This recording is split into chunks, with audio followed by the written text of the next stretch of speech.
Hey, Alf, thanks for joining me today. Hi.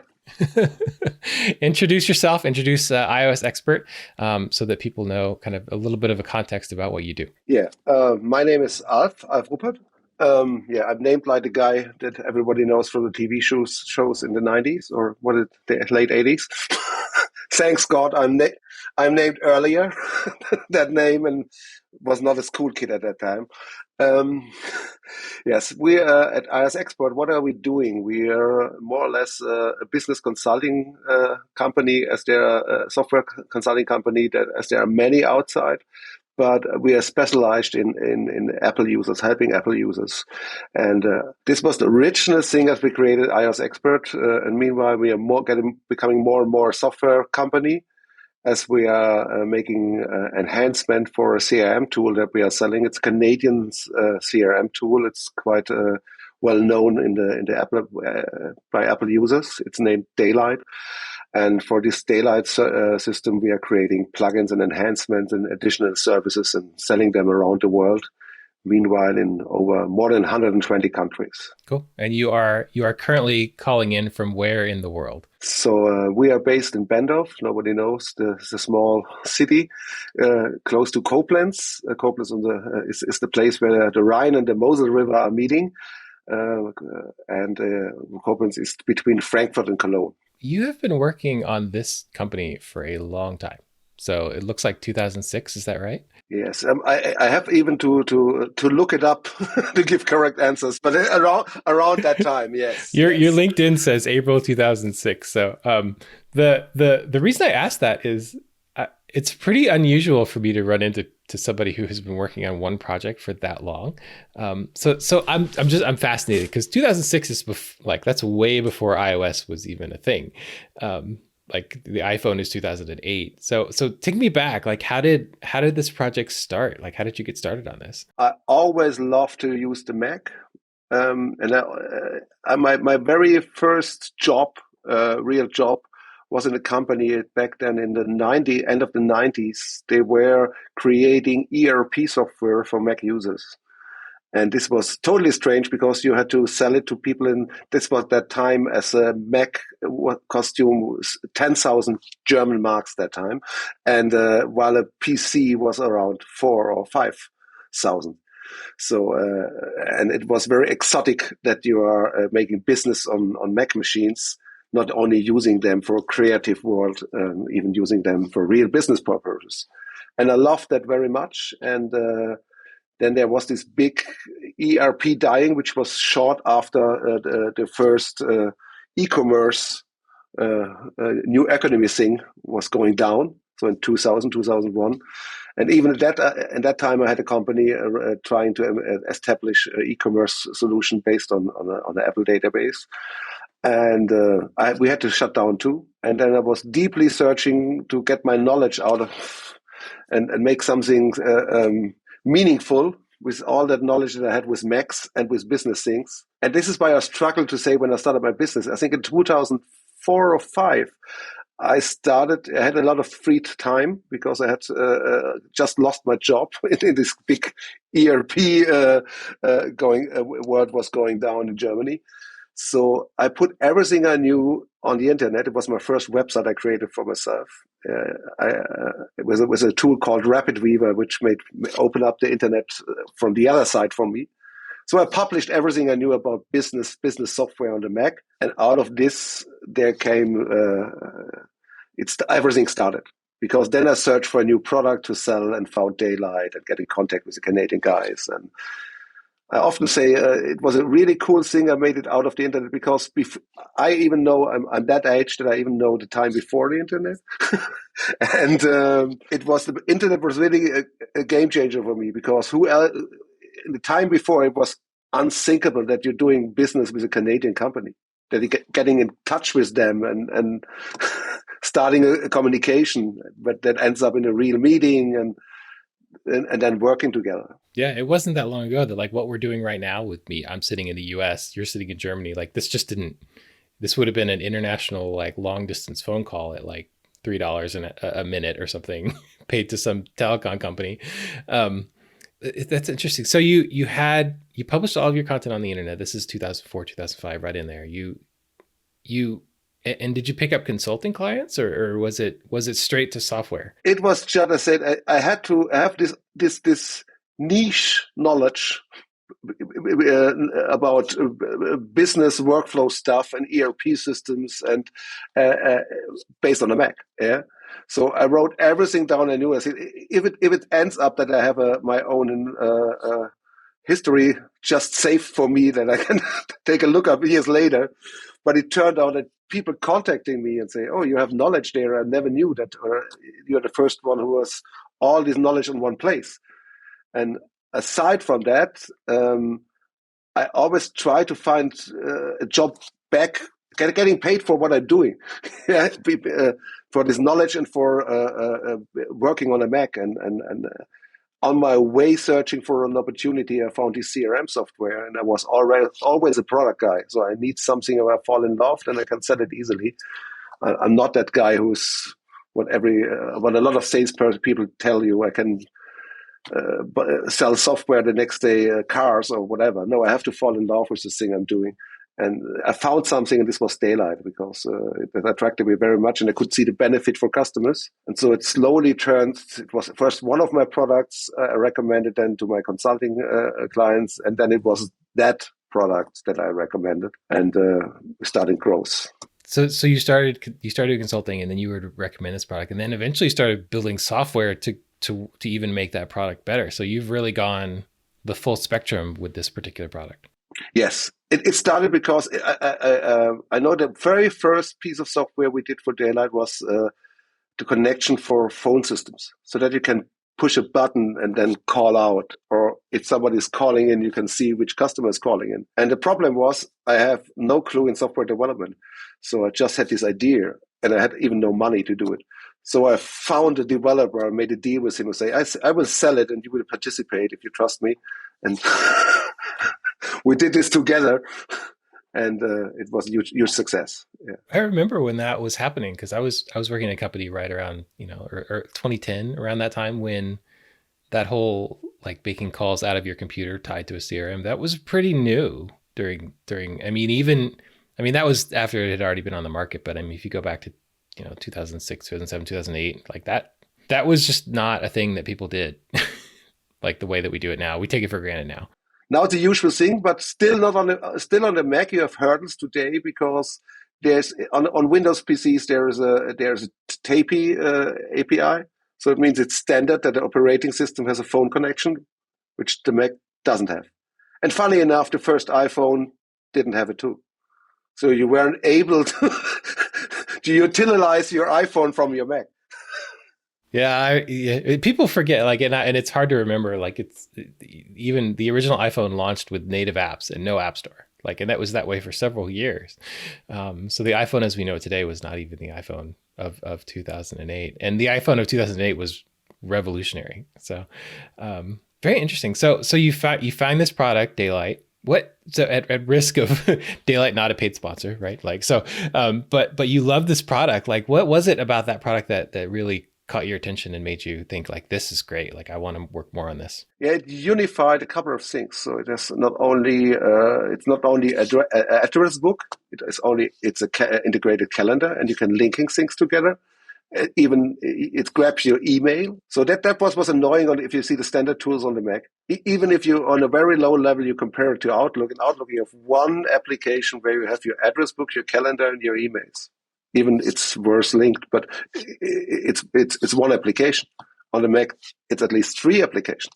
And Daylite does exactly that. It put all these together, and then add project management and add opportunities for making estimates and doing sales stuff. And all this is linked up together, and I said, you only need one solution. It has changed. I think as a specialist, I would in that area, I would say, this was maybe attracted me because it was the idea of the 90s and beginning 2000s that you have one solution that covers everything. Meanwhile, the world has changed and there are millions of apps and small services. And so even my idea of has changed in that way. That I say today, I would say you need a center application, maybe like the digital hub that how Steve Jobs mentioned the iMac, and then you have attached things around, but you need a one center application. And that's the idea how we handle it today with Daylite. We have the Daylite in the center, then we have our enhancements, and a lot of the enhancements are relying on that we are connecting different systems. Means we have a online booking system called Acuity that we integrated into Daylite with one of our plugins.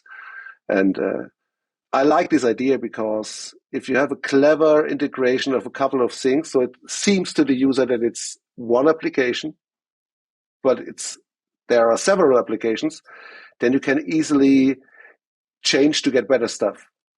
Because our world is so quick, maybe in 1 year there's a way better solution for offering appointments online, and then we just have to connect this one, and we can stay with the center application, Daylite.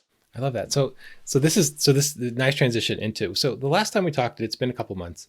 We talked just very briefly about some of just the way you think about business, and I think you're starting to get a little bit of it there. So, like, what are some of the core like philosophies that you use to sort of guide your business making decisions? Because again, 16 or however many years it's been that you've been working on this project.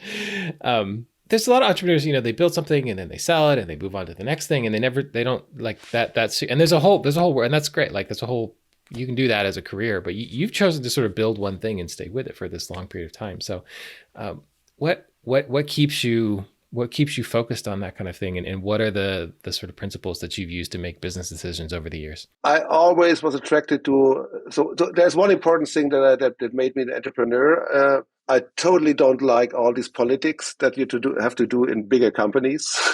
So I wanted to have created my own environment, and I loved always to work in a team. And I think if you're feeling if you're feeling comfortable, there's no big difference between work and free time. just I like to go to work because it's not nothing where I have to go there tomorrow or something like that. And it was very important for me to create a situation where everyone who's working with me feels the same. So it was always important for me to take care for my employees. And I think I've mentioned it in a former conversation. Maybe I'm a little bit, in this point of view, I'm a little bit more closer to office owners or to business owners in the 50s than in our days. What do you mean by that? Because you said that a couple of times. What do you mean by that? Yeah. So I love that. I give you an example. We are having our office in the former Coca-Cola building, and at the 50s they had very close to the office where I sit. They had a swimming pool for their employees. So they thought about, I'm creating something that they can benefit from, which can give an extra value to them, that they feel good and okay, maybe we can take their kids here or there to go swimming, because there was no swimming pool, no public swimming pool at that time. So that's a thing that if somebody, we recently had a guy here. He started as a trainee here, and he came from Kazakhstan, and he's a grown up and has to make a trainee thing again because of the German laws, and he has to need a new certificate. So, and then he ended up that his car crashed, and he's earning not that much money. So we bought him a car. So everybody who's working here should be aware that if he has problems, that we can solve somehow. If it's sometimes with money, sometimes with hands-on, if we move from one flat to another, and the whole team is there. And that's an atmosphere that's maybe the thing I'm most proud of, that I created that atmosphere, that attitude here in the whole company, where the team joined it. So there are going to be entrepreneurs out there who are thinking, okay, that sounds awesome. How did you do it? Like, what are some of the decisions you made? That's a great example of the car. What else have you done over the years that have sort of created that culture? So we had to compete, and this is even more true today, and harder today, that we have to compete for talents. So, and it's for a smaller company like ours. I think we are with Mima, we are 16, 70 people. It's quite hard to be the best, the company who pays the most. because there are bigger companies that have way more money, and trying to compete on the money side, that's a tough thing. And but what we did the very first time, I think we do it now at least 15 years. We go skiing every year with the whole team, a whole weekend, for example, and we do some things like that in the summer. Or we have a summer event. We just trying to become somehow. I wouldn't say friends. Friends are maybe a little bit a different thing, but it's a kind of work family. My American and North American partners often call it Alf's work family, because we have also people working a long time for us. I have a couple, at least 4 people here that they're more or less since the beginning. Let's talk to the aspiring entrepreneur for a minute. So, for people who are thinking about, they like kind of the way your philosophy, the way you're thinking about things. So build something, stay with it, build a place where people love to work. What tips would you give them? What suggestions do you have for somebody who'd like to build a company with that kind of culture? There are a couple of things. Maybe first, a quite easy one, trying to be just a nice guy and being fair. So not everyone is working for me that I can buy my second Porsche. So and I don't drive one. It was just a picture. It was at the very beginning. You find people that are willing to make some over hours and really push hard to become a successful company. But don't forget them if you take the first hurdles, then let them participate. So we have two guys from the very first time. I gave them shares, and I gave them shares as the company starts to become valuable. They are even more into it because it's now a part of them is even their company. Yeah, so share your success, if you want to say it in one sentence. Interesting. What else? Trying to create, and that's maybe a tough thing because you can give no recipe to do that, but trying to make a comfortable environment for everybody, that you differ from other companies. So in today's world, well, so many people working remote, company culture is often getting lost. Yeah. So, and if you have people which don't care which kind of flag is on their roof, they're just looking they are sitting in the same environment. If they're working for company A or if they're working for company B, then you reduce everything to money. Try to avoid that. Try to do something that is beyond money. That is create a company culture. It's maybe the next sentence I would say. And we have. I don't read too many books because I know so many people constantly reading books and going to conferences and just of thinking what they should do. And I would say one thing I've learned from a book was write down your company values. So we really created with a team. We said what should define us. And we found a couple of rules where we say these are our company values. We will be respectful together and respectful treating. We will treating customers respectful, but we can even want the same from the customer. We want our time is valuable. A couple of things, but I didn't wrote them down and put them on the whiteboard. We did it together. And what defines us as a company, what is our thing where we want to get measured. That's very helpful. Yeah, the values, I found that they're often like, it's an expression of who you are, which is different than goals, right? Which is where you want to, like what you want to be. That's very interesting that you sort of got together and just described who you were, like who you were already, that then codified that culture for you. And I use it every time I have job interviews. I put it on the table, say, read it and think for yourself if you will fit in there. If you can identify with you with these core values, it's a fair chance that you fit into the team. Right. Where do you go to sort of like to get new ideas or new inspiration? Is it conferences, books, magazines? Like what how does that look? I think the most of the inspiration I get out of conversation with customers. I'm still, even as my job changed. So because in the very first beginning, of course, I did everything. So I was the consultant guy, the support guy, and the sales guy. Meanwhile, I have quite a lot of. I often say I'm the person who knows the least at a specific topic here in the company.